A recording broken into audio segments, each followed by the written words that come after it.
أشهد أن لا إله إلا الله وحده لا شريك له وأشهد أن محمدا عبده ورسوله أما بعد فأعوذ بالله من الشيطان الرجيم بسم الله الرحمن الرحيم الحمد لله رب العالمين الرحمن الرحيم مالك يوم الدين إياك نعبد وإياك نستعين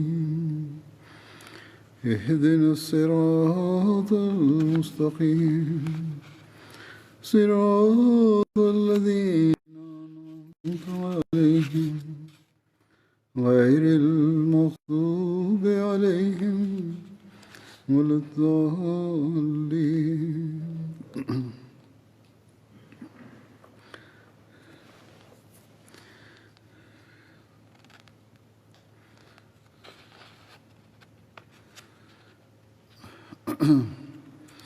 حضرت عمر رضی اللہ عنہ کا ذکر ہو رہا تھا. محکمہ قضاء کے اجراء کے بارے میں روایت ہے کہ حضرت عمر نے باقاعدہ قضاء کا صیغے کا اجرا فرمایا. تمام اضلاع میں باقاعدہ عدالتیں قائم کیں اور قاضی مقرر کیے. حضرت عمر نے قضاء کے متعلق قانونی احکامات بھی صادر فرمائے. قاضیوں کے انتخابات میں ماہرین فقہ کو منتخب کیا جاتا، لیکن حضرت عمر اسی پر اکتفا نہیں کرتے تھے بلکہ ان کا امتحان بھی لیتے تھے. قاضیوں کی گراں قدر تنخواہیں مقرر فرماتے تاکہ کوئی غلط فیصلہ نہ کر دے. دولت مند اور معزز شخص کو قاضی مقرر فرماتے تاکہ فیصلہ کے وقت کسی کے روب میں نہ آ سکے. حضرت عمر نے عدالت میں مساوات اور انصاف کا لحاظ رکھنے کی تلقین فرمائی. ایک دفعہ حضرت ابی بن کعب کے ساتھ کسی قسم کا جھگڑا تھا. حضرت ابی نے زید بن ثابت کی عدالت میں مقدمہ کر دیا.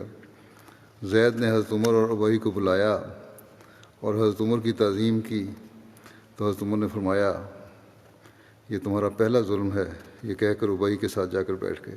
یعنی کہ ہم دونوں فریق ہیں، دونوں فریقین کو فریق کی طرح دیکھو اور ساتھ ساتھ بٹھاؤ، نہ کہ مجھے عزت دو.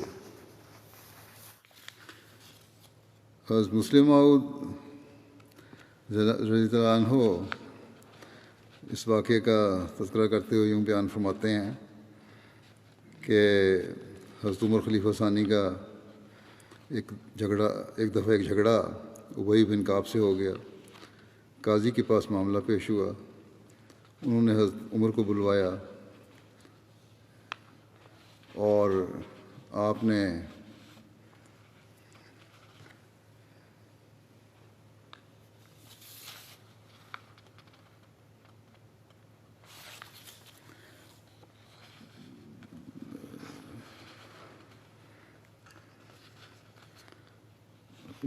حضرت عمر کو بلوایا اور آپ کے آنے پر اپنی جگہ ادب سے چھوڑ دی.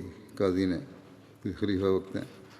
حضرت عمر فریق مخالف کے پاس جا بیٹھے اور قاضی سے فرمایا کہ یہ پہلی بے انصافی ہے جو آپ نے کی ہے. اس وقت مجھ میں اور میرے فریق مخالف میں کوئی فرق نہیں ہونا چاہیے تھا. حضرت عمر نے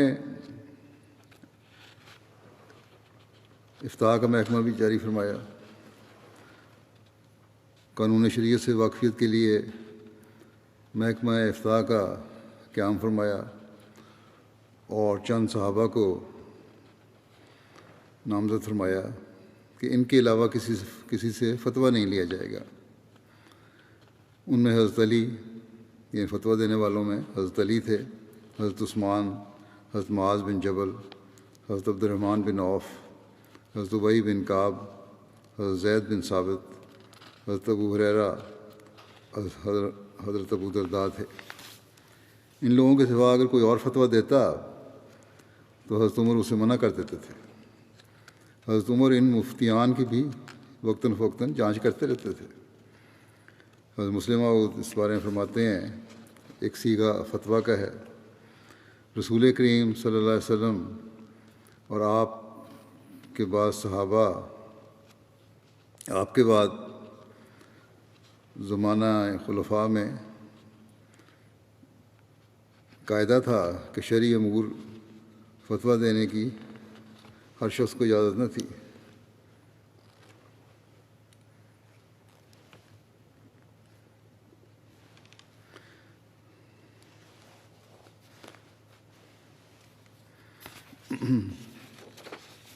حضرت عمر رضی اللہ عنہ تو اتنی احتیاط کرتے تھے کہ ایک صحابی نے، غالباً عبداللہ بن مسعود تھے، انہوں نے جو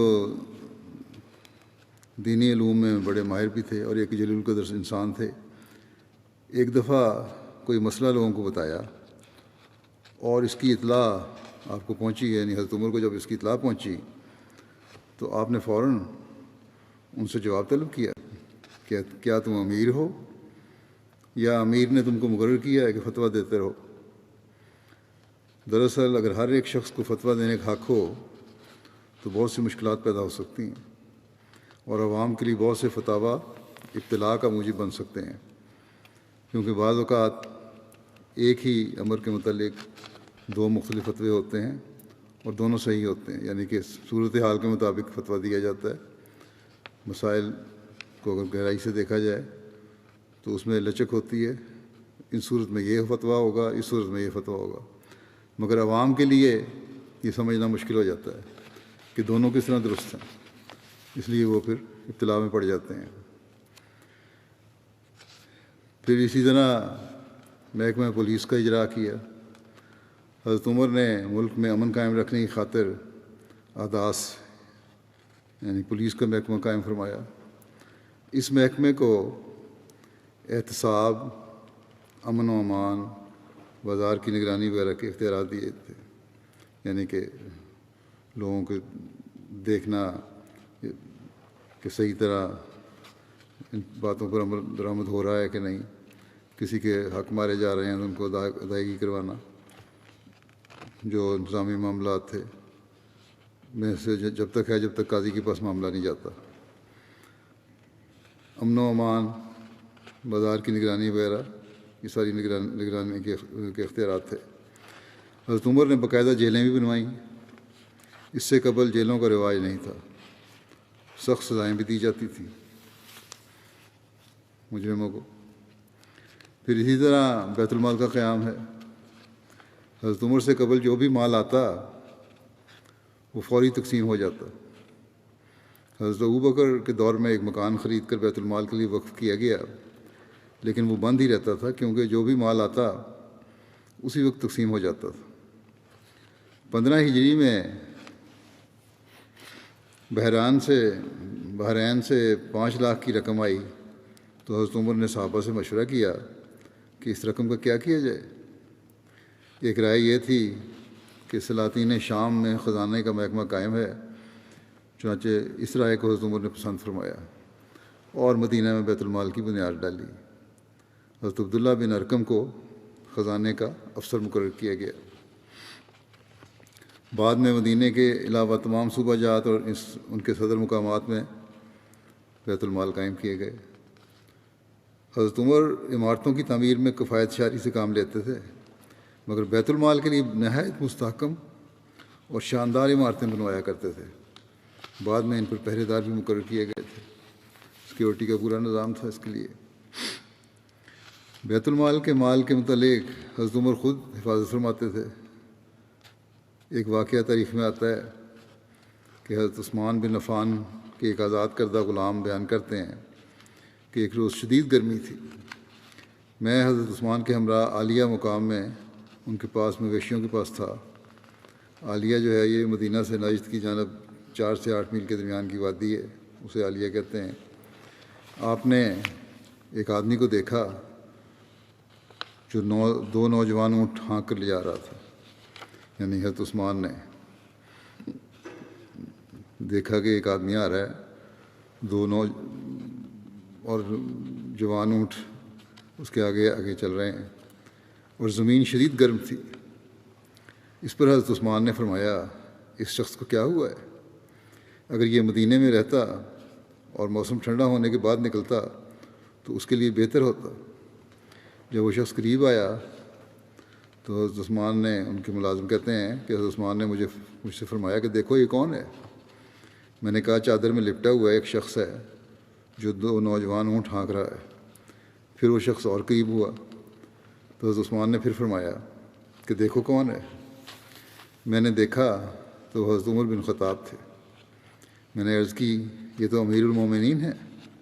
حضرت عثمان کھڑے ہوئے اور دروازے میں سے سر باہر نکالا، لیکن گرم ہوا کی لفٹ پڑی تو آپ نے سر اندر کر لیا، اور پھر فوراً ہی دوبارہ حضرت عمر کی طرف منہ کر کے عرض کیا، آپ کو کس مجبوری نے اس وقت گھر سے نکالا ہے؟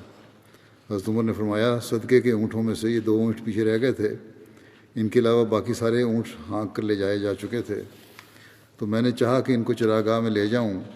مجھے ڈر تھا کہ یہ دونوں کھو جائیں گے، پھر اللہ مجھ سے ان کے بارے میں پوچھے گا. حضرت عثمان نے کہا، اے امیر المومنین، آپ سائے میں آئیں اور پانی پئیں، ہم آپ کے لیے کافی ہیں. خدمت کر لیتے ہیں، ہم انتظام کر دیتے ہیں بھیجنے کا. حضرت عمر نے فرمایا، اپنے سائے میں لوٹ جاؤ، تم جاؤ سائے میں بیٹھو. حضرت عثمان کے آزاد کردہ غلام کہتے ہیں کہ میں نے عرض کیا، ہمارے پاس وہ ہے جو آپ کے لیے کافی ہے. اس پر حضرت عمر نے فرمایا، اپنے سائے کی طرف لوٹ جاؤ. پھر حضرت عمر چلے گئے. حضرت عثمان نے کہا، جو چاہتا ہے کہ وہ القوی الامین یعنی قوی اور امانت دار کو دیکھے تو اس شخص کو دیکھ لے. ایک دوسری روایت میں آتا ہے کہ عمر بن نافع نے ابو بکر عیسیٰ سے روایت کر کے بیان کیا، وہ کہتے تھے، میں حضرت عمر بن خطاب، حضرت عثمان بن عفان اور حضرت علی بن ابی طالب کے ساتھ صدقے کے وقت آیا. حضرت عثمان سائے میں بیٹھ گئے اور حضرت علی ان کے پاس کھڑے ہو کر وہ باتیں ان سے کہتے جاتے جو حضرت عمر کہتے تھے. اور حضرت عمر باوجود سخت گرمی کے دن ہونے کے دھوپ میں کھڑے تھے، اور آپ کے پاس دو سیاہ چادریں تھیں، ایک کی تہہ باندھ لی تھی اور ایک سر پر ڈال لی تھی، اور صدقے کے اونٹوں کا معائنہ کر رہے تھے اور اونٹ کے رنگ اور ان کی عمریں لکھتے تھے. حضرت علی نے حضرت عثمان سے کہا کہ کتاب اللہ میں تم نے حضرت شعیب کی بیٹی کا یہ قول سنا ہے، ان خیرہ من تاجرت القوی الامین، ان خیرہ من تاجرت القوی الامین، یقیناً جنہیں بھی تو نوکر رکھے ان میں بہترین وہی ثابت ہوگا جو مضبوط اور ایماندار دار ہو. پھر حضرت علی نے حضرت عمر کی طرف اشارہ کر کے کہا، یہ وہی القوی الامین ہے. حضرت مسلمہ بیان فرماتے ہیں اس بارے میں واقعہ بیان کرتے ہوئے کہ حضرت عمر رضی اللہ عنہ کا ایک واقعہ ہے. حضرت عثمان بیان کرتے ہیں، وہ کہتے ہیں، میں ایک دفعہ باہر قبہ میں بیٹھا ہوا تھا اور اتنی شدید گرمی پڑ رہی تھی کہ دروازہ کھولنے کی ہمت نہیں پڑتی تھی کہ اتنے میں میرے غلام نے مجھے کہا، دیکھیے اس شدید دھوپ میں باہر ایک شخص پھر رہا ہے. میں نے پردہ ہٹا کر دیکھا تو مجھے ایک شخص نظر آیا جس کا منہ شدت گرمی کی وجہ سے جھلسا ہوا تھا. میں نے اس سے کہا کہ کوئی مسافر ہوگا، مگر تھوڑی سی دیر گزری تھی کہ وہ شخص میرے قبے کے قریب پہنچا اور میں نے دیکھا کہ وہ حضرت عمر ہیں. ان کو دیکھتے ہی گھبرا کر باہر نکل آیا اور میں نے کہا، اس وقت گرمی میں آپ کہاں؟ حضرت عمر فرمانے لگے کہ بیت المال کا ایک اونٹ گم ہو گیا تھا، اس کی تلاش میں باہر پھر رہا ہوں. یہ اونٹ کے گمنے کا بھی ایک واقعہ آتا ہے، پہلے بھی ایک دفعہ بیان ہو چکا ہے. حضرت عمر ایک دفعہ بیت المال کا مال تقسیم کر رہے تھے کہ ان کی ایک بیٹی آ گئی اور اس نے اس مال میں سے ایک درہم اٹھا لیا. حضرت عمر اس سے لینے کے لیے اٹھے، آپ کے ایک کندھے سے چادر ڈھلک گئی اور وہ بچی اپنے گھر والوں کے پاس روتی ہوئی بھاگ گئی اور وہ درہم اس نے اپنے منہ میں ڈال لیا. حضرت عمر نے انگلی ڈال کر اس کے منہ سے وہ درہم نکالا اور اس کو مال میں لا کر رکھ دیا اور کہا اے لوگو، عمر اور اس کی آل کے لیے خواہ وہ قریبی ہو یا دور کا، ان کا اتنا ہی حق ہے جتنا عام مسلمانوں کا ہے، اس سے زیادہ کا نہیں۔ ایک اور روایت ہے، حضرت ابو موسیٰ نے ایک دفعہ بیت المال میں جھاڑو دیا تو ان کو ایک درہم ملا۔ حضرت عمر کا ایک چھوٹا بچہ گزر رہا تھا تو انہوں نے وہ اس کو دے دیا۔ حضرت عمر نے وہ درہم اس بچے کے ہاتھ میں دیکھ لیا تو آپ نے اس کے بارے میں پوچھا، اس نے کہا کہ یہ مجھے ابو موسیٰ نے دیا ہے۔ تو یہ معلوم کر لینے کے بعد کہ درہم بیت المال کا ہے، حضرت عمر نے فرمایا کہ اے ابو موسیٰ، کیا اہل مدینہ میں سے آل عمر کے گھر سے زیادہ حقیر تر تیرے نزدیک کوئی گھر نہیں تھا؟ تو نے یہ چاہا کہ امت محمدیہ صلی اللہ علیہ وسلم سے کوئی بھی باقی نہ رہے مگر وہ ہم سے اس ظلم کا مطالبہ کرے۔ پھر آپ نے وہ درہم بیت المال میں لوٹا دیا۔ رفاع عامہ کے کام کے بارے میں آتا ہے، حضرت عمر نے عوام الناس کی بھلائی اور بہتری کے لیے بہت سے کام سر انجام فرمائے۔ زراعت میں بہتری اور عوام کے لیے پانی کی فراہمی کے لیے نہریں کھدوائیں جو درج ذیل ہیں۔ نہر ابو موسیٰ دریائے دجلہ سے 9 میل لمبی نہر بنا کر بصرہ تک لائی گئی۔ نہر معقل، یہ نہر بھی دریائے دجلہ سے نکالی گئی تھی۔ نہر امیر المومنین حضرت عمر کے حکم سے دریائے نیل کو بحیرہ کلزم سے ملایا گیا۔ 18 ہجری میں جب قحط پھیلا تو حضرت عمر نے حضرت عمر بن عاص کو امداد کے لیے خط لکھا۔ فاصلہ چونکہ زیادہ تھا اس لیے امداد میں تاخیر ہو گئی۔ حضرت عمر نے عمر کو بلا کر کہا کہ دریائے نیل کو سمندر سے ملا دیا جائے تو عرب میں کبھی قحط نہ ہو۔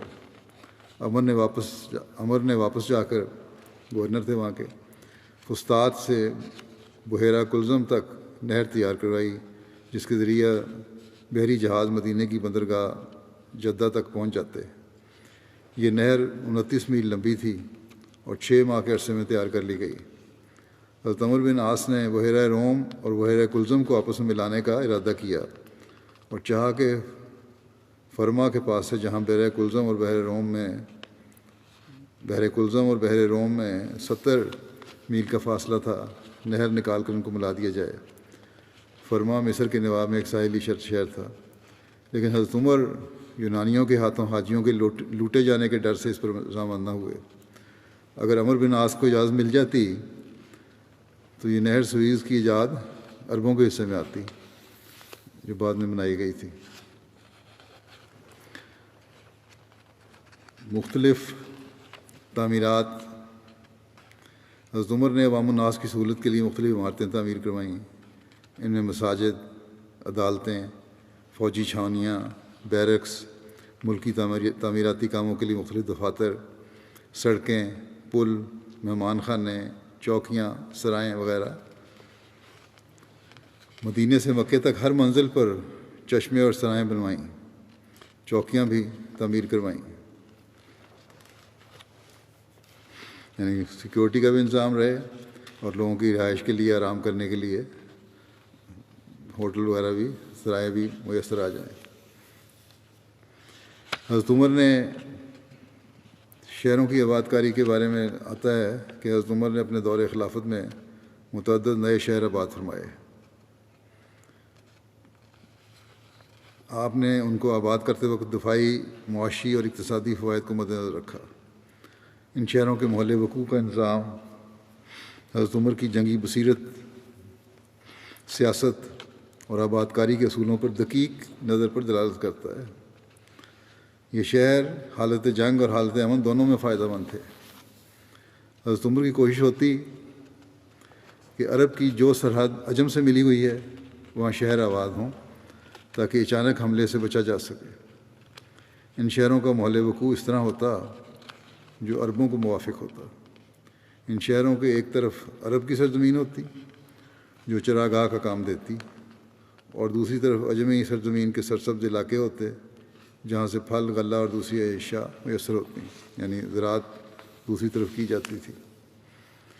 شہروں کی آباد کاری میں یہ بھی مد نظر رکھا گیا کہ ان کے درمیان کوئی دریا یا سمندر حائل نہ ہو۔ حضرت عمر نے بصرہ، کوفہ، فسطاط وغیرہ شہر آباد فرمائے۔ حضرت عمر نے مستحکم اور صحیح بنیادوں پر ان شہروں کی آباد کاری کی، ان کی سڑکوں اور راستوں کو وسیع رکھا، بڑی کھلی سڑکیں تھیں، اور نہایت بہترین انداز میں منظم کیا۔ اور یہ طرز فکر ثابت کرتی ہے کہ آپ اس علم میں ماہر اور منفرد تھے۔ اسی طرح محکمہ فوج ہے، اس کا قیام کیا آپ نے۔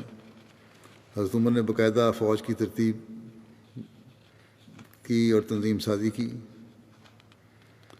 مراتب کے لحاظ سے فوج کے رجسٹر بنوائے اور ان کی تنخواہیں مقرر فرمائیں۔ حضرت عمر نے فوج کو 2 حصوں میں تقسیم کیا، ایک جو باقاعدہ جنگ میں شامل ہوتے اور دوسرے والنٹیئر جو ضرورت کے وقت بلائے جاتے تھے۔ حضرت عمر کو فوج کی تربیت کا بہت خیال تھا۔ انہوں نے نہایت تاکیدی احکام جاری کیے تھے کہ ممالک مفتوحہ میں کوئی شخص زراعت کی تجارت کا شغل اختیار نہ کرنے پائے۔ جو فتح ہوں گے علاقے، وہاں کوئی شخص تجارت یا زراعت نہیں کرے گا جا کے، کیونکہ یہ فوجی تھے، فوجیوں کے بارے میں تھا، کیونکہ اس سے ان کی سپاہیانہ جوہر کو نقصان پہنچنے کا اندیشہ تھا۔ آج کل ہم دیکھتے ہیں مسلمان ملکوں میں بھی کہ فوجی تجارتوں میں مصروف ہیں، بلکہ کہا جاتا ہے ایک ملک کے بارے میں کہ کمیشن لیتے ہی پہلے تو اپنی پیشہ ورانہ مہارت کی طرف کو دیکھتے تھے فوجی، اب کمیشن ملتے ہی جو افسر ہوتا ہے وہ یہ دیکھتا ہے کہ کہاں کوئی نئی کالونی بن رہی، کون سی ڈیفنس کالونی بن رہی ہے جہاں مجھے پلاٹ ملے اور میں پلاٹ الاٹ کراؤں۔ بہرحال، اور اسی وجہ سے پھر ان کی سپاہیانہ صلاحیتیں کم ہوتی چلی جا رہی ہیں۔ پھر آتا ہے کہ سرد اور گرم ممالک پر حملہ کرتے وقت موسم کا بھی خیال رکھا جاتا تھا، فوج کی صحت اور تندرستی کو نقصان نہ پہنچے، تاکہ فوج کے متعلق حضرت عمر نے سختی سے ہدایات دی تھیں کہ ساری فوج تیراکی، تیر چلانا اور ننگے پاؤں چلنا سیکھے۔ ہر 4 مہینے کے بعد سپاہیوں کو وطن جا کر اپنے اہل و عیال سے ملنے کے لیے رخصت دی جاتی تھی۔ جفاکشی کے خیال سے حکم تھا کہ اہل فوج رکاب کے سہارے سے سوار نہ ہوں۔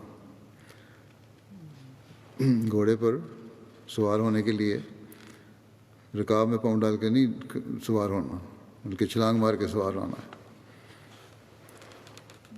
نرم کپڑے نہ پہنیں، دھوپ سے بچیں اور حماموں میں نہ نہائیں، وہاں زیادہ آرام طلبی کی عادت پڑ جاتی ہے۔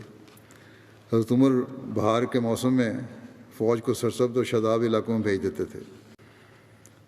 فوجی بیرکس اور چھاؤنیاں کے بناتے وقت آب و ہوا کو مدنظر رکھا جاتا۔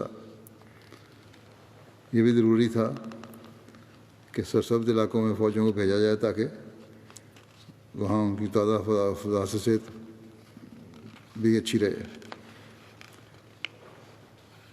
آب و ہوا کو مدنظر رکھا جاتا تھا۔ تمام اضلاع میں فوجی چھاؤنیاں بنوائیں۔ فوجی صدر مقامات میں مدینہ، کوفہ، بصرہ، موصل، فسطاط، دمشق، حمص، اردن، فلسطین شامل کیے، جہاں ہمیشہ فوج تعینات رہتی تھی۔ ہر 4 ماہ کے بعد فوجیوں کو چھٹی دی جاتی تھی۔ فوجی مرکز میں بیک وقت 4000 گھوڑے ہوتے تھے جن کی دیکھ بھال کی جاتی۔ گھوڑوں کی رانوں پر جیشن فی سبیل اللہ داغ کر لکھا جاتا تھا، یعنی اللہ کی راہ میں لشکر۔ حضرت عمر کے دور خلافت میں اسلامی فوج نے آلات جنگ میں ترقی کی، نئے ساز و سامان مرتب کیے، جن میں قلعہ شکن ہتھیار، منجنیق اور دبابہ وغیرہ شامل تھے۔ دبابہ سے مراد وہ ہتھیار ہے جس کے ذریعے سے دشمن کے قلعوں کو توڑا اور منہدم کیا جاتا ہے۔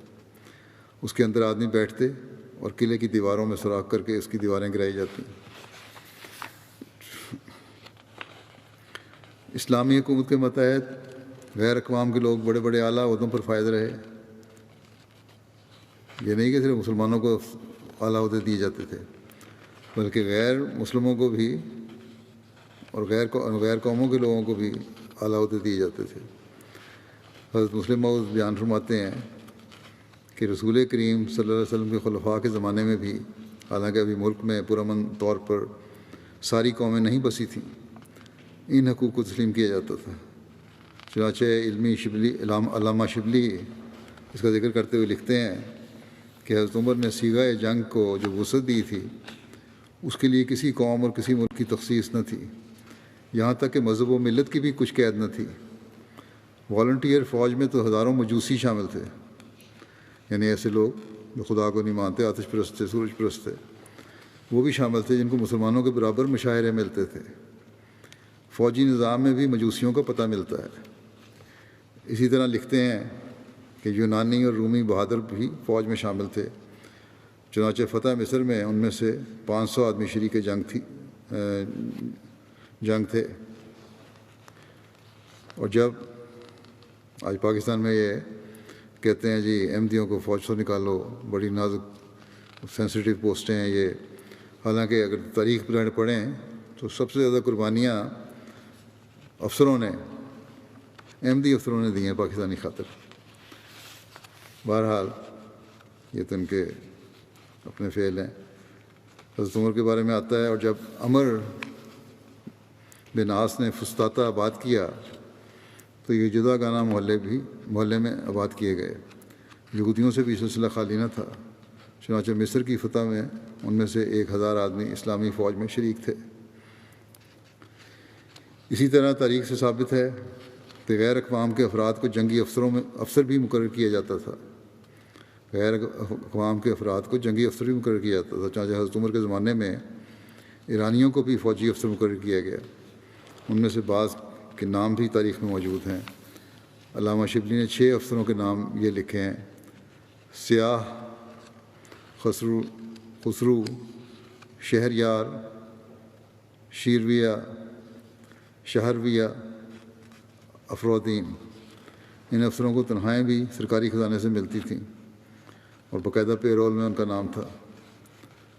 4 خلفاء کے بعد حضرت معاویہ کے متعلق تاریخ سے ثابت ہے کہ ان کے زمانے میں ایک عیسائی ابن اسال نامی وزیر خزانہ تھا۔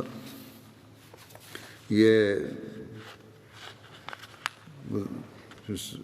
لکھتے ہیں وضاحت میں کہ تفسیر کبیر میں تو حضرت مسلم موعود کو جو میں نے پڑھا حوالہ افرودین لکھا ہے علامہ شبلی کے حوالے سے،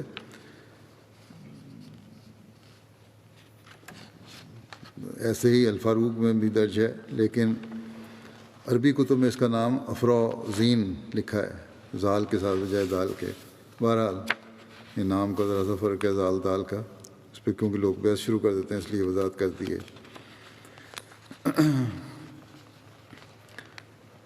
اسی طرح مارکیٹ کنٹرول، پرائس کنٹرول کے لحاظ سے جو ناجائز حد تک قیمت گرانا ہے، اس سے بھی منع فرمایا ہے اسلام نے، اور حضرت عمر نے اس کی پابندی کروائی۔ اس بارے میں مال کی قیمت گرانے کی ممانعت کے بارے میں حضرت مسلم موعود فرماتے ہیں کہ اسلام نے قیمت کو ناجائز حد تک گرانے سے بھی منع کیا ہے۔ قیمت کا گرانا بھی ناجائز مال کمانے کا ذریعہ ہوتا ہے، کیونکہ طاقتور تاجر اس ذریعے سے کمزور تاجروں کو تھوڑی قیمت پر مال فروخت کرنے پر مجبور کر دیتا ہے اور ان کا دیوالا نکلوانے میں کامیاب ہو جاتا ہے۔ حضرت عمر کے زمانے کا ایک واقعہ ہے کہ آپ بازار کا دورہ کر رہے تھے کہ ایک باہر سے آئے ہوئے شخص کو دیکھا، وہ خشک انگور نہایت ارزاں قیمت پر فروخت کر رہا تھا، جس قیمت پر مدینے کے تاجر فروخت نہیں کر سکتے تھے۔ آپ نے اسے حکم دیا کہ یا تو اپنا مال منڈی سے اٹھا کر لے جاؤ، یا پھر اسی قیمت پر فروخت کرو جس مناسب قیمت پر مدینہ کے تاجر فروخت کر رہے تھے۔ جو مدینہ کے تاجر تھے وہ زیادہ مال قیمت نہیں لے رہے تھے، بلکہ مناسب قیمت تھی اپنے اخراجات۔ آپ نے کہا اسی قیمت پر فروخت کرو۔ جب آپ سے اس حکم کی وجہ پوچھی گئی تو آپ نے جواب دیا کہ اگر اس طرح فروخت کرنے کی اسے اجازت دی گئی تو مدینہ کے تاجروں کو جو مناسب قیمت پر مال فروخت کر رہے ہیں نقصان پہنچے گا۔ اس میں کوئی شک نہیں کہ کہ بعض صحابہ نے حضرت عمر کے اس فعل کے خلاف رسول کریم صلی اللہ علیہ وسلم کا یہ قول پیش کیا کہ منڈی کے بھاؤ میں دخل نہیں دینا چاہیے، مگر ان کا یہ اعتراض درست نہیں تھا، کیونکہ منڈی کے بھاؤ میں دخل دینے کے یہ معنی ہیں کہ پیداوار اور مانگ کے اصول میں دخل نہ دیا جائے، یعنی سپلائی اور ڈیمانڈ کے اصول جو ہیں ان میں دخل دینا ہے، اور ایسا کرنا بے شک نقصان دہ ہوتا ہے، اور اس سے حکومت کو بچنا چاہیے۔ خود ایڈجسٹ کرتی ہے مارکیٹ اپنے آپ کو سپلائی ڈیمانڈ سے، ورنہ عوام کو کوئی فائدہ نہ پہنچے گا اور تاجر تباہ ہو جائیں گے اگر اس کی اجازت نہ دی جائے۔ لیکن قیمت کنٹرول جو ہے وہ جائز ہے۔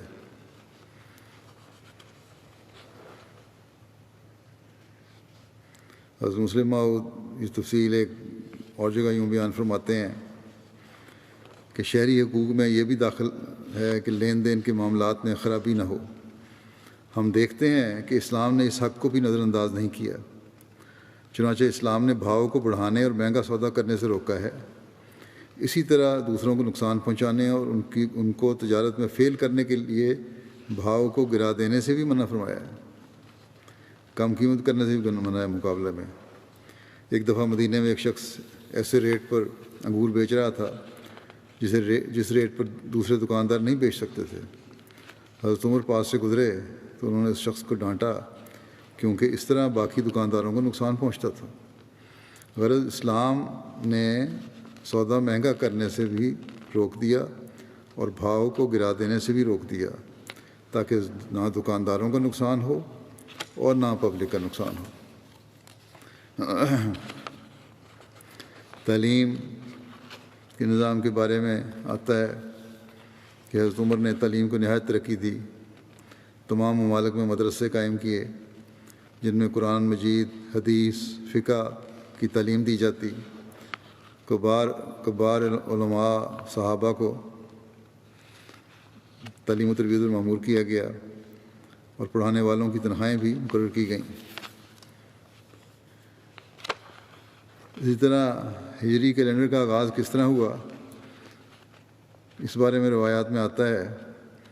ایک تو صحیح بخاری کی روایت ہے، حضرت سہل بن سعد نے بیان کیا کہ صحابہ نے نبی صلی اللہ علیہ وسلم کی بعثت سے تاریخ کا شمار نہیں کیا اور نہ آپ کی وفات سے، بلکہ آپ کے مدینہ میں آنے سے ہی انہوں نے تاریخ کا شمار کیا، یعنی ہجرت کے وقت سے۔ بخاری کے شارح علامہ ابن حجر اسقلانی کہتے ہیں کہ امام سہیلی کے نزدیک صحابہ نے ہجرت سے تاریخ کا آغاز کرنے کا خیال اللہ تعالیٰ کے قول لمسجد اسسہ علی التقویٰ من اول یوم سے لیا ہے۔ پس من اول یوم سے مراد وہ دن ہوگا جس میں نبی صلی اللہ علیہ وسلم اور آپ کے صحابہ مدینہ میں داخل ہوئے، واللہ عالم۔ ہجری کیلنڈر کی ضرورت کیوں محسوس ہوئی، اس بارے میں مختلف روایات ملتی ہیں۔ حضرت ابو موسیٰ نے حضرت عمر کی طرف لکھا کہ آپ کی طرف سے ہمیں خطوط آتے ہیں، ان پر تاریخ وغیرہ درج نہیں ہوتی۔ اس پر حضرت عمر نے لوگوں کو مشورے کے لیے اکٹھا کیا۔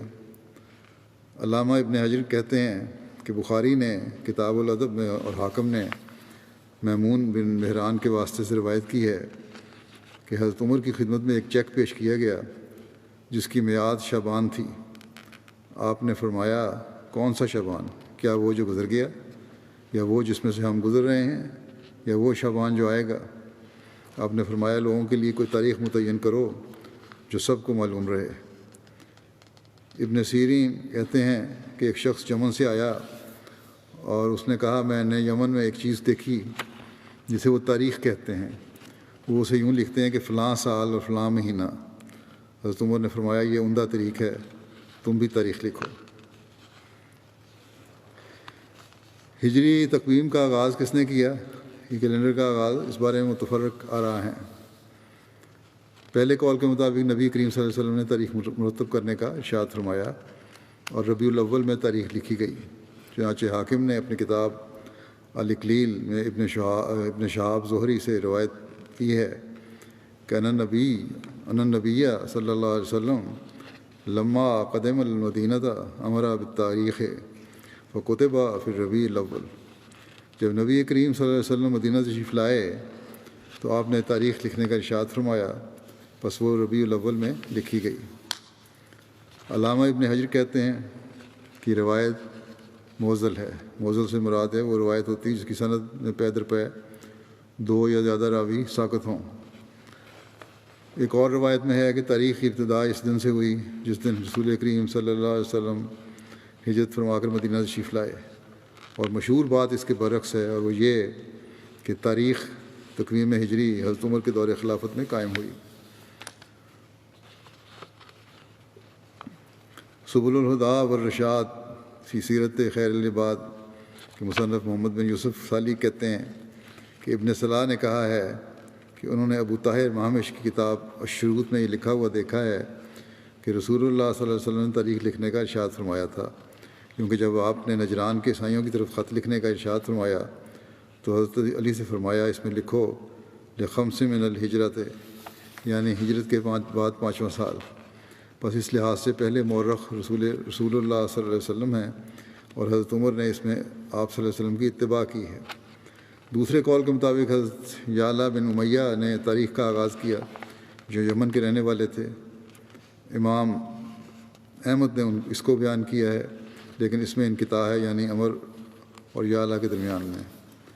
تیسرے اور مشہور قول کے مطابق یہ ہے کہ تاریخ تقویم ہجری کا آغاز حضرت عمر کے دور خلافت میں ہوا۔ ہجری کیلنڈر کے لیے ہجرت سے کیوں آغاز کیا گیا اس بارے میں یہ تفصیل ملتی ہے۔ جب حضرت عمر نے سال کے تعین کے لیے مشورہ مانگا تو ایک رائے یہ تھی کہ نبی کریم صلی اللہ علیہ وسلم کی پیدائش سے اس کا آغاز کیا جائے، دوسری رائے یہ تھی کہ آپ کے مبعوث ہونے کے سال سے اس کا آغاز کیا جائے، تیسری رائے یہ تھی کہ آپ کی وفات کے سال سے اس کا آغاز کیا جائے، چوتھی رائے یہ تھی کہ آپ کی ہجرت کے سال سے اس کا آغاز کیا جائے۔ ہجرت کے سال سے اس کا آغاز کرنا مناسب سمجھا گیا کیونکہ ولادت اور بعثت کے سال کی تعین میں اختلاف تھا۔ جہاں تک وفات کا تعلق ہے تو اس لیے منتخب نہیں کیا کیونکہ نبی کریم صلی اللہ علیہ وسلم کی وفات کی وجہ سے مسلمانوں کے رنج و علم کا عنصر اس میں شامل تھا، پس صحابہ نے ہجرت پر اتفاق کیا۔ صحابہ نے ربیع الاول کے بجائے محرم سے سال کا آغاز کیوں کیا؟ تو اس کی وجہ یہ ہے کہ رسول اللہ صلی اللہ علیہ وسلم نے ہجرت کا عزم محرم کے مہینے میں ہی کر لیا تھا، ذوالحجہ میں بیعت عقبہ ثانیہ ہو چکی تھی اور وہی ہجرت کا پیش خیمہ تھی۔ اس طرح بیعت عقبہ ثانیہ اور ہجرت کا پختہ ارادہ کر لینے کے بعد جس مہینے کا چاند طلوع ہوا وہ محرم کا چاند تھا، لہٰذا مناسب یہی سمجھا کہ اسی کو نقطۂ آغاز بنایا جائے۔ علامہ ابن حجر کہتے ہیں اسلامی کیلنڈر کے محرم سے آغاز کی مناسبت سے میرے نزدیک یہ سب سے مضبوط دلیل ہے۔ نبی کریم صلی اللہ علیہ وسلم مدینہ کب تشریف لائے اس بارے میں مختلف آراء ہیں۔ آپ مختلف جگہ ٹھہرتے ہوئے 12 ربیع الاول 14 نبوی مطابق 20 ستمبر 622 عیسوی کو مدینہ کے پاس پہنچے۔ بعض مورخین کے نزدیک 8 ربیع الاول کی تاریخ تھی، بعض کے نزدیک آپ ماہ سفر میں نکلے اور ربیع الاول میں پہنچے۔ یکم ربیع الاول کو مکے سے آپ نے ہجرت کا آغاز فرمایا، 12 ربیع الاول کو مدینہ پہنچے۔ تقویم ہجری کس سال میں ہوئی اس بارے میں بھی مختلف آراء ہیں، کچھ کب یہ شروع ہوا کیلنڈر، کچھ کہتے ہیں 16 ہجری میں ہوئی، کچھ کے نزدیک 17 ہجری میں ہوئی، کچھ کہتے ہیں کہ 18 ہجری میں ہوئی، بعض کے نزدیک 21 ہجری میں ہوئی، لیکن بہرحال اس بات پہ اکثر متفق ہیں کہ حضرت عمر کے زمانے میں اس کیلنڈر کا اجرا ہوا۔ اسلامی سکہ عام مورخین کے نزدیک عرب میں سب سے پہلے سکہ عبد الملک بن مروان نے جاری کیا۔ مدینہ طیبہ کے بعض مورخین نے کہا ہے کہ سب سے پہلے اسلامی سکے حضرت عمر کے دور میں رائج ہوئے تھے۔ ان کے اوپر الحمدللہ کندہ تھا اور بعض پر محمد رسول اللہ اور بعض پر لا الہ الا اللہ وحدہ بھی کندہ ہوتا تھا، لیکن ساسانی ایرانی بادشاہوں کی تصویروں سے کوئی تعارض نہیں کیا گیا۔ ایک تحقیق کے مطابق سب سے پہلے اسلامی سکے دمشق میں 17 ہجری میں حضرت عمر کے دور خلافت میں رائج ہوئے تھے، مگر ان کے اوپر بھی بازنطینی شہنشاہ کی تصویر اور لاطینی میں ان کی لکھائی موجود ہوا کرتی تھی۔ اور ایک روایت کے مطابق حضرت عثمان کے دور خلافت میں 28 ہجری میں سب سے پہلے اپنا سکہ استعمال ہوا۔ وقتی طور پر ساسانیوں کے علاقوں میں رائج سکوں کو ہی چلایا گیا، ان کے اوپر ساسانی بادشاہوں کی تصاویر ہوا کرتی تھیں، مگر ان پر کوفی رسم الخط میں بسم اللہ لکھ دیا گیا۔ پھر یہ کہ حضرت عمر نے کون کون سی باتیں شروع کیں، کون سی ہیں اولیات، جو اولیات فاروقی کہلاتی ہیں۔ علامہ شبلی نعمانی اپنی کتاب الفاروق میں لکھتے ہیں کہ حضرت عمر نے ہر ضحیے میں جو نئی باتیں ایجاد کیں ان کو مورخین نے یکجا لکھا ہے اور ان کو اولیات کہا جاتا ہے، اور وہ درج ذیل ہیں، یعنی یہ شروع کروائیں۔ بیت المال یعنی خزانہ قائم کیا۔ نمبر 2، عدالتیں قائم کیں اور قاضی مقرر کیے۔ پھر تاریخ اور سن قائم کیا جو آج تک جاری ہے۔ نمبر 4، امیر المومنین کا لقب اختیار کیا حضرت عمر نے خلیفہ وقت کے لیے۔ نمبر 5، فوجی دفتر ترتیب دیا۔ نمبر 6، والنٹیئرز کی تنخواہیں مقرر کیں۔ نمبر 7، دفتر مال قائم کیا۔ نمبر 8، پیمائش جاری کی۔ نمبر 9، مردم شماری کروائی۔ نمبر 10، نہریں کھدوائیں۔ 11، شہر آباد کرائے، یعنی کوفہ، بصرہ، جیزہ، فسطاط، موصل وغیرہ۔ 12 ممالک، نمبر 12 یہ ہے ممالک مقبوضہ کو صوبے میں تقسیم کیا۔ نمبر 13، عشور یعنی 10واں حصہ بطور ٹیکس یا موصل مقرر کیا۔ عشور حضرت عمر رضی اللہ عنہ کی ایجاد ہے، جس کی ابتدا یوں ہوئی کہ مسلمان جو غیر ملکوں میں تجارت کے لیے جاتے تھے ان سے وہاں کے دستور کے مطابق مال تجارت پر 10% ٹیکس لیا جاتا تھا۔ ابو موسیٰ اشعری رضی اللہ تعالیٰ عنہ نے حضرت عمر رضی اللہ عنہ کو اس واقعے کی اطلاع دی۔ حضرت عمر رضی اللہ عنہ نے حکم دیا کہ ان ملکوں کے تاجروں کو جو ہمارے ملک میں آئیں ان سے بھی اسی قدر محصول لیا جائے، یعنی پھر 10% ان سے بھی وصول کیا جائے۔ نمبر 14 یہ ہے کہ دریا کی پیداوار پر محصول لگایا اور محصل مقرر کیے۔ نمبر 15، حربی تاجروں کو ملک میں آنے اور تجارت کرنے کی اجازت دی۔ نمبر 16، جیل خانہ قائم کیا۔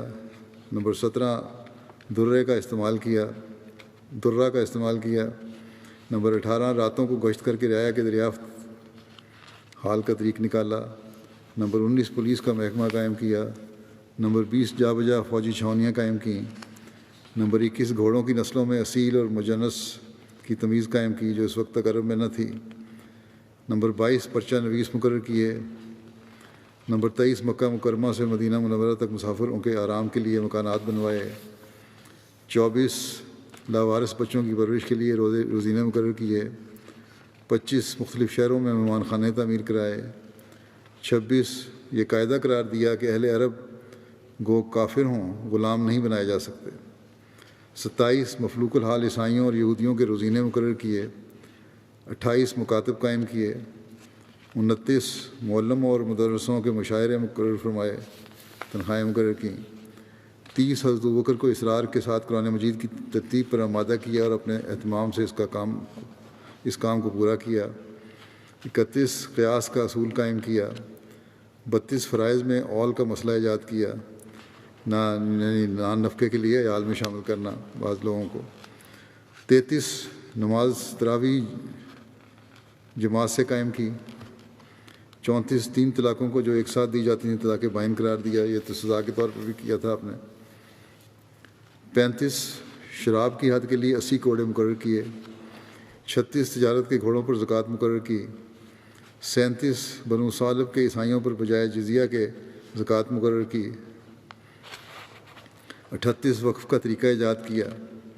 39، نماز جنازہ میں 4 تکبیروں پر تمام لوگوں کا اجماع کرا دیا۔ 40، ویسے عمومی طور پر مسنون یہی ہے 3 تکبیریں ہوتی ہیں، یا پہلی تکبیر کے ساتھ آخری تکبیر تک 4، سلام پھیرنے سے پہلے 4، 1 2 3 4 ہی بنتی ہیں نا، ابھی بھی یہی جائز ہے۔ 40، یہ ہے کہ مساجد میں واعظ کا طریقہ قائم کیا اور ان کی اجازت سے تمیم داری نے واعظ کہا اور یہ اسلام میں پہلا واعظ تھا۔ 41، اماموں اور مؤذنوں کی تنخواہیں مقرر کیں۔ 42، مساجد میں راتوں کو روشنی کا انتظام کیا۔ 43 حجب کرنے پر تعزیر کی سزا قائم کی، 44 غزلیہ اشعار میں عورتوں کے نام لینے سے منع کیا، حالانکہ یہ طریقہ عرب میں مدتوں سے جاری تھا۔ علامہ شبلی لکھتے ہیں کہ اس کے سوا اور بھی عمر کی اولیات ہیں جن کو ہم تولد کے خوف سے قلم انداز کرتے ہیں۔ بہرحال یہ ذکر ابھی چل رہا ہے، آئندہ بھی انشاءاللہ بیان ہوگا۔ اس وقت میں بعض مرحومین کا ذکر کرنا چاہتا ہوں، اور اس کے بعد انشاءاللہ نماز کے بعد نماز جنازہ پڑھاؤں گا۔ پہلا ذکر ہے مکرم سرپیتو ہادی سسویو صاحب، انڈونیشیا کے ہیں، 79 سال کی عمر میں ان کی وفات ہوئی ہے گزشتہ ماہ۔ انا للہ و انا الیہ راجعون۔ انہوں نے 21 سال کی عمر میں بیعت کر لی تھی، اور اس کو پھر بڑی مضبوطی سے قائم رہے۔ پھر مرحوم نے اہلیہ لکھا ہے کہ مرحوم نے اہلیہ کے اور 8 بچے یادگار چھوڑے ہیں۔ ایک بیٹا ان کا بطور مبلغ خدمت پہ جا لا رہا ہے۔ مرحوم کئی مرتبہ جماعت کے صدر کی حیثیت سے خدمت انجام دیتے رہے۔ دارالقضاء انڈونیشیا میں بطور قاضی بھی خدمت کی توفیق پائی۔ تبلیغ کا بہت شوق تھا، ایک فعال داعی اللہ تھے۔ کسی بھی قسم کے مشکل حالات میں تبلیغ کا جذبہ کبھی ختم نہیں ہوا۔ ان کے بیٹے اروان حبیب اللہ مربی ہیں، جو کہتے ہیں کہ کئی دفعہ ایسا ہوتا کہ موٹر سائیکل کسی کے گھر چھوڑ کر 20 کلومیٹر تک پیدل سفر کیا کرتے تھے تبلیغ کے لیے، دوسرے گاؤں جانے کے لیے نہریں اور چٹانوں کو پار کرنا کرتے۔ سفر بہت مشکل ہوتا تھا۔ والد صاحب محنت و مشقت کرنے والے شخص تھے۔ جب والد صاحب بطور ٹیچر ملازمت کرتے تھے تو انہوں نے اسکول کے پرنسپل کو درخواست کی کہ ان کی پڑھانے کی باری 4 دنوں میں کروا دی جائے، جتنے اسکول کی کلاسیں ہیں 4 دن میں مکمل کر دیں اور باقی دن چھٹی ہو جائے تاکہ تبلیغ کے لیے زیادہ وقت مل سکے۔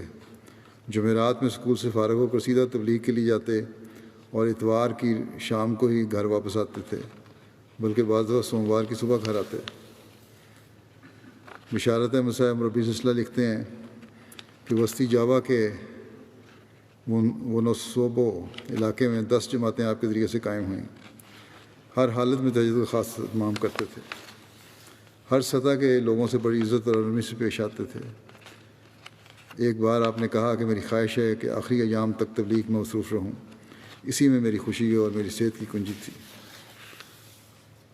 احمد ہدایت صاحب مربی سلسلہ بیان کرتے ہیں کہ مرحوم ایک بہادر داعی اللہ تھے۔ جب مخالفت کرنے والے لوگوں کی طرف سے دھمکی ملتی تو کبھی خوف محسوس نہیں کرتے تھے اور بڑے ڈٹ کے مقابلہ کیا کرتے تھے۔ اللہ تعالیٰ مغفرت اور رحم کا سلوک فرمائے، درجات بلند فرمائے۔ اگلا ذکر ہے چودھری بشیر احمد بھٹی صاحب بن اللہ داد صاحب، گھوڑو ضلع نگانا صاحب کا، جو 95 سال کی عمر میں ان کی وفات ہوئی ہے۔ انا للہ و انا الیہ راجعون۔ گزشتہ ماہ ان کے بیٹے محمد افضل بھٹی صاحب مربی سلسلہ تنزانیہ ہیں۔ وہ کہتے ہیں کہ پیدائشی احمدی تھے، صوم و صلات کے پابند تھے، انصاف پسند اور صاف گو تھے۔ احمدیت اور خلافت کے ساتھ والہانہ عشق تھا۔ چھوٹی عمر سے ہی قادیان جلسہ پر جایا کرتے تھے۔ گاؤں میں گنڈے تعویذ کرنے والوں سے لوگ بہت ڈرتے تھے، یہ عام رواج ہے ہمارے ملکوں میں۔ تو آپ ان لوگوں کو کہا کرتے تھے کہ ان لوگوں سے نہ ڈرا کرو، یہ لوگ اللہ تعالیٰ کی مرضی کے بغیر آپ کو کوئی نقصان نہیں پہنچا سکتے۔ لیکن گاؤں کے لوگ یہ کہہ دیا کرتے تھے ان کو کہ آپ لوگ تو احمدی ہیں، آپ ان چیزوں کو نہیں مانتے، اس لیے آپ کو کوئی نقصان نہیں پہنچتا، لیکن ہمیں بڑا خوف ہے۔ 1953 میں جب فسادات شروع ہوئے تو مخالفین احمدیت نے علاقے میں جلوس نکالے، احمدیوں کے گھروں کو آگ لگانے کا پروگرام بنایا۔ قریبی گاؤں سے آپ کی برادری کے سرکردہ افراد جو کہ گاؤں میں بڑا اثر و رسوخ رکھتے تھے مگر احمدی نہیں تھے، کچھ لوگ ان کے پاس گئے اور انہوں نے کہا کہ اپنے رشتہ دار جو احمدی ڈیرے پر رہتے ہیں ان کو سمجھا لیں کہ وہاں سے چلے جائیں، کل ہمارا وہاں آگ لگانے کا پروگرام ہے، یا احمدیوں سے انکار کر دیں ورنہ انجام اچھا نہیں ہوگا۔ تو ان کو سمجھایا جب ان کے رشتہ داروں نے کہ عارضی طور پر احمدیت کا انکار کر دو، پھر واپس جب جلوس چلا جائے گا تو پھر واپس آ جانا اپنے دین پہ۔ تو انہوں نے کہا کہ آپ پریشان نہ ہو، ہم نے بڑی سوچ سمجھ کر احمدیت قبول کی ہے، ہمارا کوئی نقصان نہیں ہوتا، ہم احمدیت کے لیے قربان تو ہو سکتے ہیں مگر یہ کہ گوارہ نہیں کر سکتے ایک منٹ کے لیے بھی اپنے ایمان سے پیچھے ہٹیں۔ بہرحال انہوں نے کہا اگر تم کچھ نہیں کر سکتے نہ کرو، ہمارا توکل اللہ تعالیٰ پر ہے۔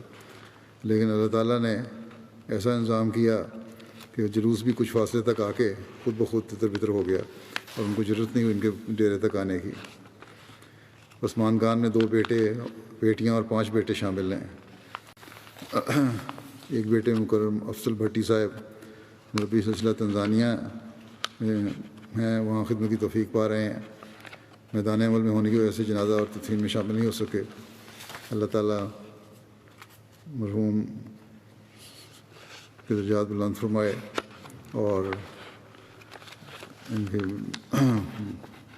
اولاد کو بھی ان کی نیکیاں جاری رکھنے کی توفیق عطا فرمائے، اور ان کے بیٹے جو شامل نہیں ہو سکے ان کو بھی صبر اور حوصلہ کی توفیق دے۔ اگلا ذکر ہے حمید اللہ خادم ملی صاحب ابن چودھری اللہ رکھا ملی صاحب دارالنصر غربی روا کا، 82 سال کی عمر میں وفات پا گئے۔ انا للہ و انا الیہ راجعون۔ اب چودھری اللہ بخش بھولر صاحب صحابی حضرت مسیح علیہ السلام کے نواسے اور نصر اللہ ملی صاحب شہید مربی سلسلہ کے والد تھے۔ مرحوم صومہ صلاحت کے پابند سادل و شریف النفس غریب پرور ایک مخلص اور فدائی احمدی تھے۔ دوران ملازمت مخالفت کا ڈٹ کر بڑی بہادری سے مقابلہ کرتے رہے۔ ان کے ایک بیٹے وقف زندگی ہیں، روا میں طاہر آرٹ میں کام کر رہے ہیں۔ اللہ تعالیٰ مغفرت اور رحم کا سلوک فرمائے ان سے۔ اگلا ذکر ہے محمد علی خان صاحب پشاور کا، جو شریف اللہ خان صاحب کے بیٹے تھے۔ 89 سال کی عمر میں 99 سال کی عمر میں 89 بقضاء الہی وفات پا گئے۔ انا للہ و انا الیہ راجعون۔ اللہ کے فضل سے ایک بیٹا 8 حصے کے موسی تھے۔ عثمان خان میں 3 بیٹیاں اور 7 بیٹے شامل ہیں۔ ان کی ایک بیٹی سلیمہ صاحبہ جبران صاحب یہاں اسلام آباد نہیں رہتے ہیں، ان کی اہلیہ ہیں۔ یہ لکھتی ہیں پہلے یہ لوگ غیر مباح تھے، خاندان ان کا،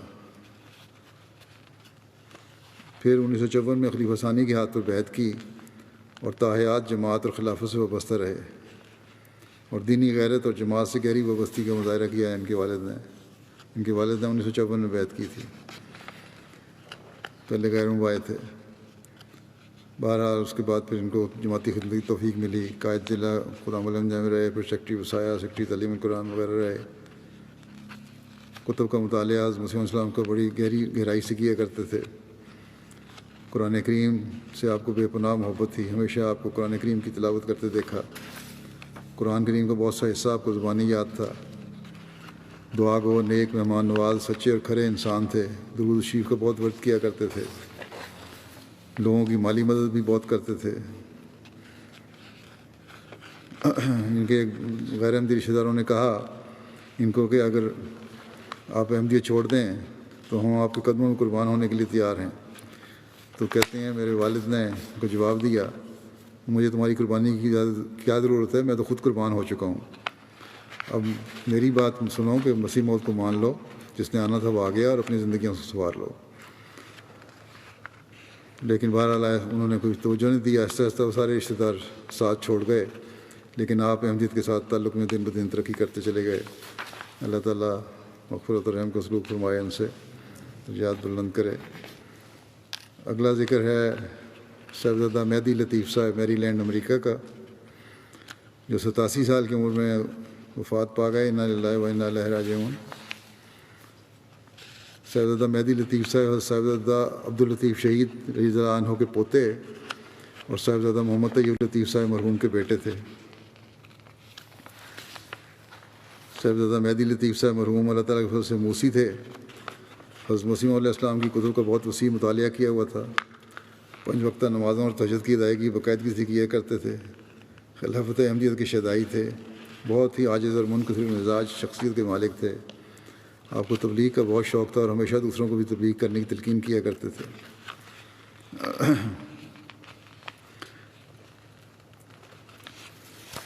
اللہ تعالیٰ ان سے مغفرت اور رحم کا سلوک فرمائے اور درجات بلند کرے۔ اگلا ذکر ہے فیضان احمد سمیر ابن شہزاد اکبر صاحب، کارکن تھے۔ شہزاد اکبر صاحب جو ہیں کارکن ہیں ہمارے دفتر پرائیویٹ سیکرٹری روا کے، ان کے بیٹے تھے۔ کووڈ سے 16 سال کی عمر میں ان کی وفات ہو گئی۔ انا للہ و انا الیہ راجعون۔ نہایت ہی ذہین، کم گو، شریف النفس نیک بچہ تھا، وقف نو کی تحریک میں شامل تھا، اپنی پڑھائی کی طرف توجہ دینے والا اور غیر ضروری سرگرمیوں میں بلکہ کھیلوں میں بھی بہت کم حصہ لیتا تھا، سنجیدہ طبع آدمی بچہ تھا بالکل، اسکول کے علاوہ زیادہ وقت گھر پر گزارتا تھا۔ اللہ تعالیٰ مرحوم کے والدین کو بھی صبر عطا فرمائے، ان کے نانا بھی جماعت کی لمبا عرصہ خدمت کرتے رہے ہیں، خواجہ عبدالشکور صاحب، مغفرت الرحم کا سلوک فرمائے، درجات بلند کرے۔